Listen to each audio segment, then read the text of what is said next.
Hello friends, Assalamualaikum. Welcome to my channel. As Tamil நான் உங்க சாய் ராஷிக். இன்னைக்கு நம்ம சேனல்ல வடை பஜ்ஜி எல்லாம் விட ரொம்ப சுலபமான சூப்பரான ரெசிபி தாங்க இன்னைக்கு நம்ம செய்ய போறோம். வீடியோக்குள்ள போறதுக்கு முன்னாடி நம்ம சேனலை சப்ஸ்கிரைப் பண்ணிக்கோங்க. பக்கத்துல இருக்கக்கூடிய பெல் ஐகானையும் கிளிக் பண்ணிக்கோங்க.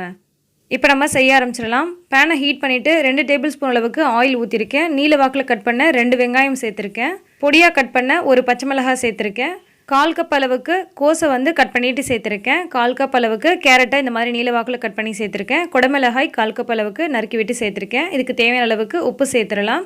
இப்போ நம்ம ஓரளவுக்கு ஃப்ரை பண்ணிடலாம். 2 நிமிஷம் அளவுக்கு நம்ம இதை வதக்கினாலே போதும். ரொம்ப நேரம் வதங்கணும் அப்படின்ற அவசியம் கிடையாது. இந்த காய்கறி தான் போடணுன்ற அவசியம் கிடையாது. நீங்கள் விருப்பப்பட்ட காய்கறிகள் கூட இதில் சேர்த்துக்கலாம். காலிஃப்ளவர், மஷ்ரூம் இந்த மாதிரி கூட நீங்கள் சேர்த்துக்கலாம். அதுவும் நல்லாயிருக்கும். இப்போ வந்து லைட்டாக வந்து 2 நிமிஷம் வதக்கியாச்சு. இப்போ நம்ம கொத்துக்கறி வந்து இதில் போட போகிறோம். 1/4 கிலோ அளவுக்கு கொத்துக்கறி எடுத்து வச்சுருக்கேன். அது இது கூட ஆட் பண்ணி இப்போ இதை நம்ம நல்லா வதக்கிடலாம். நான்வெஜ் வேண்டான்னு நினைக்கிறவங்க சிக்கனுக்கு பதிலாக நீங்கள் மஷ்ரூம் ஆட் பண்ணிக்கோங்க. ரொம்பவே சூப்பராக இருக்கும் சாப்பிட்றதுக்கு.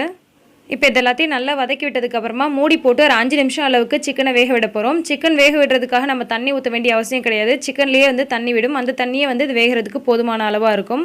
ஒரு 5 மினிட்ஸ் கழிச்சு இப்போ ஓப்பன் பண்ணி பார்க்கலாம். நல்லா சிக்கன் பார்த்தீங்கன்னா 5 நிமிஷத்தில் சூப்பராகவே வெந்திருக்கும். இதில் இருக்கக்கூடிய தண்ணியும் நல்லா சுண்டி வந்துருச்சு. சிக்கனும் பார்த்தீங்கன்னா நல்லா வெந்து வந்திருக்கு. இப்போ நம்ம இது ஒரு முறை இந்த மாதிரி கலந்து விட்டுட்டு இதில் நம்ம மசாலா ஆட் பண்ண போகிறோம். அதிகமாக எந்த விதமான மசாலாவும் ஆட் பண்ண தேவையில்லை. 1 டீஸ்பூன் அளவுக்கு கரம் மசாலாவோ அல்லது சிக்கன் மசாலாவோ ஆட் பண்ணிக்கோங்க. 1 டீஸ்பூன் அளவுக்கு சோயா சாஸ் ஆட் பண்ணியிருக்கேன். சோயா சாஸ் இல்லாதவங்க எலுமிச்சை பழம் வந்து ஒரு டீஸ்பூன் அளவுக்கு ஆட் பண்ணிக்கோங்க. சூப்பராக இருக்கும். இதை சேர்த்ததுக்கப்புறமா ஜஸ்ட் இது எல்லாத்தையும் நல்லா கலந்து விட்டுட்டு ஒரு நிமிஷம் அளவுக்கு நம்ம குக் பண்ணிவிட்டு இதை அப்படியே இறக்கிடலாம். அவ்வளோதான், நமக்கு இப்போ ஃபில்லிங் ரெடி ஆகிடுச்சு.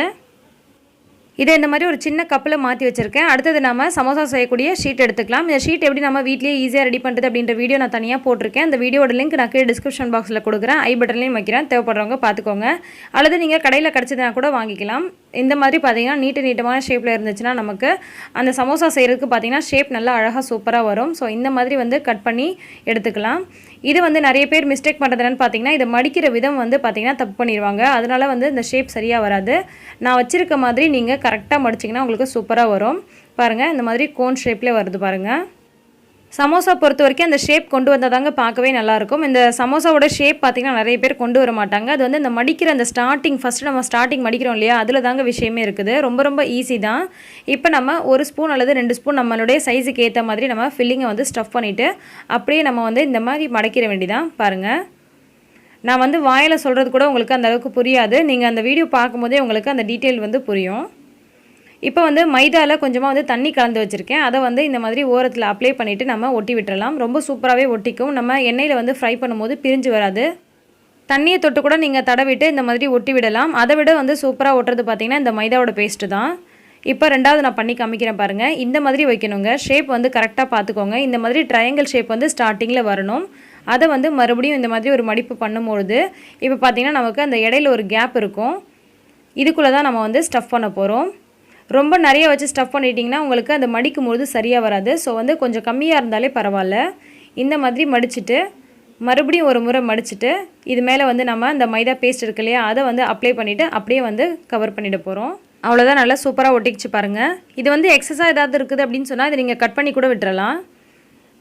இப்போ நம்ம இதே மாதிரியே வந்து சமோசாவெல்லாம் ரெடி பண்ணி வச்சுக்கலாம். இப்போ நம்ம ஃப்ரை பண்ணிடலாம். ஆயில் வந்து மிதமான சூட்டில் இருக்கணும். ரொம்ப வந்து லோ ஃப்ளேம்லேயும் இருக்கக்கூடாது, ரொம்ப ஹை ஃப்ளேம்லேயும் இருக்கக்கூடாது.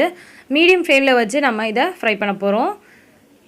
நல்லா வந்து ப்ரௌனிஷாக வெந்து வரும்பொழுது இன்னொரு சைடு திருப்பி போடுங்க. இது வந்து கிறிஸ்பினஸ் ஆனதுக்கப்புறம் தாங்க நம்ம எடுக்கணும். ஒரு சில பேர் பார்த்தீங்கன்னா போட்ட உடனே அந்த கலர் ரொம்ப சேஞ்ச் ஆகிறதுக்கு முன்னாடி எடுத்துருவாங்க. கொஞ்சம் நேரத்தில் வந்து ஒரு மாதிரி நச்சுக்குன்னு ஆகிடும். அந்த மாதிரி இல்லாமல் நல்லா மொறுன்னு ஆனதுக்கப்புறமா நம்ம எடுக்கணும் இதை. அவ்வளோதான் ஃப்ரெண்ட்ஸ், நமக்கு ரொம்ப சூப்பரான ஈஸியான சிக்கன் சமோசா ரெடி பண்ணியாச்சு. இது வரைக்கும் நீங்கள் சிக்கன் சமோசா இந்த மாதிரி ட்ரை பண்ணதில்லைனா கண்டிப்பாக இதே மெத்தடில் ட்ரை பண்ணி பாருங்கள். ரொம்ப சூப்பராக இருக்கும். நான்வெஜ் சாப்பிடாதவங்க சிக்கனுக்கு பதிலாக மஷ்ரூமோ அல்லது காலிஃப்ளவரோ சேர்த்துக்கோங்க. சாப்பிட்றதுக்கு செம்ம டேஸ்ட்டாக இருக்கும். இந்த வீடியோ உங்களுக்கு பிடிச்சிருந்துச்சுன்னா மறக்காம இந்த வீடியோக்கு ஒரு லைக் கொடுங்க. அப்படியே உங்கள் ஃப்ரெண்ட்ஸ் அண்ட் ரிலேட்டிவ்ஸ்க்கும் ஷேர் பண்ணிவிடுங்க. நம்ம சேனலில் இது வரைக்கும் சப்ஸ்கிரைப் பண்ணாதவங்க கீழே இருக்க ரெட் கலர் சப்ஸ்கிரைப் பட்டனை கிளிக் பண்ணி சப்ஸ்கிரைப் பண்ணிக்கோங்க. எல்லா புகழும் இறைவனுக்கே. நன்றி.